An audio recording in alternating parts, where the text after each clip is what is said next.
Senang sekali kita kembali berjumpa sahabat Ruang Isu di kesempatan video kali ini. Jauh sebelum simak isi penjelasan dari video ini, jangan lupa like, komen, dan subscribe. Bila perlu, sharekan video ini ke teman-teman yang lain dan juga nyalakan notifikasinya supaya ikuti video-video terbaru lainnya di channel YouTube Ruang Isu. Terima kasih banyak. Assalamualaikum, Shalom, Om Swastiastu, Namo Buddhaya, salam kebajikan, salam Nusantara, dan salam NKRI.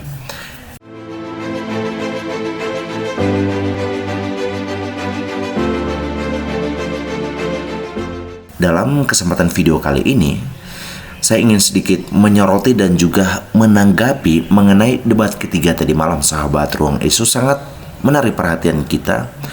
Bagian yang sangat penting dalam sorotan kali ini mengenai respon Bapak Prabowo Subianto terhadap pernyataan Bapak Ganjar Pranowo.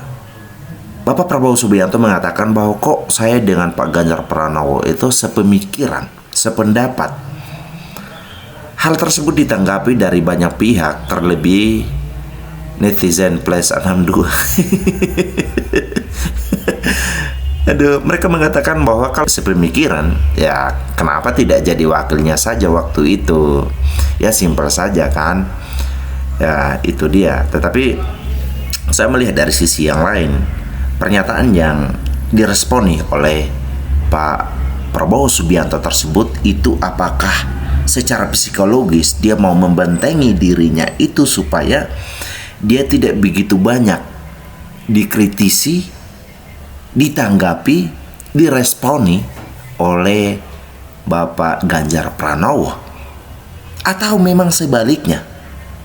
Karena dia mengatakan bahwa kalau memang benar kita katakan benar, kalau salah kita katakan salah. Ini bagian yang sangat penting sekali, ya. Bagaimana sikap bijaksana, sikap dewasa untuk katakan benar terhadap lawan debat kita, untuk katakan salah kepada lawan debat kita. Sikap seperti ini bagian dari spesifikasi Bapak Prabowo Subianto.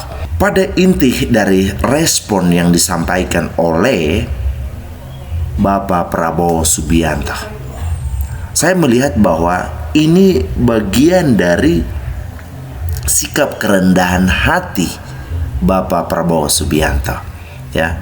Nah, kita melihat bahwa interaksi yang paling naik tensinya itu antara Bapak Anies Rashid Baswedan bersama dengan Bapak Prabowo Subianto, sahabat Ruang Isu. Ya, mereka yang berdebat, saya yang panas dingin. Karena saya mengkhawatirkan tentang kondisi dari Bapak Prabowo Subianto, ya, dari sisi emosionalnya, ya, dari sisi cara Bapak Prabowo Subianto mengontrol responnya. Itu yang saya khawatirkan, jangan-jangan atau jangan sampai dia menimbulkan sisi emosionalnya. Dan juga kita tahu bahwa Bapak Prabowo Subianto itu memiliki spesifikasi soal ketegasan diri, tetapi kadang-kadang ketegasan itu dimaknai sebagai sisi emosional dari seorang Bapak Prabowo Subianto, ya. Dan ada bagian yang lain yang penting di dalam sorotan kali ini mengenai pernyataan yang disampaikan oleh Bapak Prabowo Subianto terhadap Pak Anies Rashid Baswedan, bahwa Pak Anies Rashid Baswedan itu lebih banyak ngomongnya daripada eksekusinya atau kerjanya. Kata yang dipakai di dalam respon tersebut adalah omon-omon, ya. Ini hanya sekedar tahu saja ya sahabat Ruang Isu. Saya tidak tahu apakah mungkin latar belakang dari pernyataan itu didasarkan dengan pengalaman dia ketika dia bertugas di kerusuhan Indonesia dan Timor Leste waktu itu. Karena kita tahu bahwa dalam bahasa dari saudara kita bagian Timor Leste, salah satu contoh yang sering kita dengar dalam interaksi mereka, ya, contoh mengenai uang, biasanya mereka menyebutkannya itu uan, dan juga ngomong mereka biasanya menyebutkan itu omon. Jadi bisa saja pernyataan itu, kata omon itu berdasarkan pengalaman dia ketika dia bertugas di sana, dan bahasa itulah yang dia pakai. Tetapi pada intinya di sini Bapak Anies Rashid Baswedan dia tidak mempertanggungjawabkan tuduhan tersebut bahwa dia sebenarnya hanya bisa banyak ngomong tetapi dia tidak bisa bekerja. Dia tidak meresponi itu dan tidak meyakinkan publik bahwa apa yang disampaikan oleh Bapak Prabowo Subianto itu adalah keliru atau tidak benar. Ya, mari kita membuktikan tuduhan Bapak Prabowo Subianto itu berdasarkan pengalaman jabatan sebagai gubernur dengan kinerja dan apa yang dilakukan. Saya kira itu sangat penting karena ini poin yang sangat urgent sekali untuk meyakinkan publik bahwa seorang Anies Rashid Baswedan itu tidak seperti itu yang dikatakan oleh Bapak Prabowo Subianto.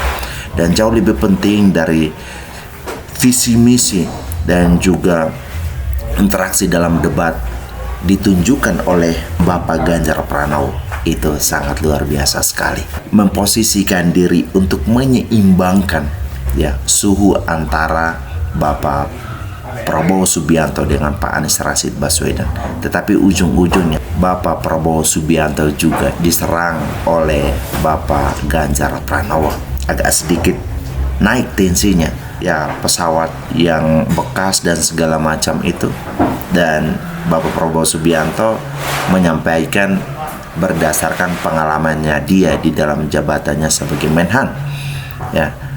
Dan memang sangat terbatas sekali waktu di dalam debat itu, sehingga untuk rincian-rinciannya itu ya tidak bisa dibuka dalam konteks publik seperti itu, ya. Nah, jadi saling berpenasaran satu sama lain untuk identifikasi dan analisa masalah dari situasi debat waktu itu. Silakanlah untuk ya saling mengunjungi satu sama lain untuk melihat sebenarnya apa alasan dibalik masalah-masalah yang diangkat di dalam debat tadi malam itu.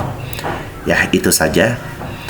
Kita sebagai masyarakat penting untuk mengamati setiap momen dalam debat ini supaya kita mengerti calon yang akan kita pilih. Itu saja yang bisa saya sampaikan dalam video kali ini.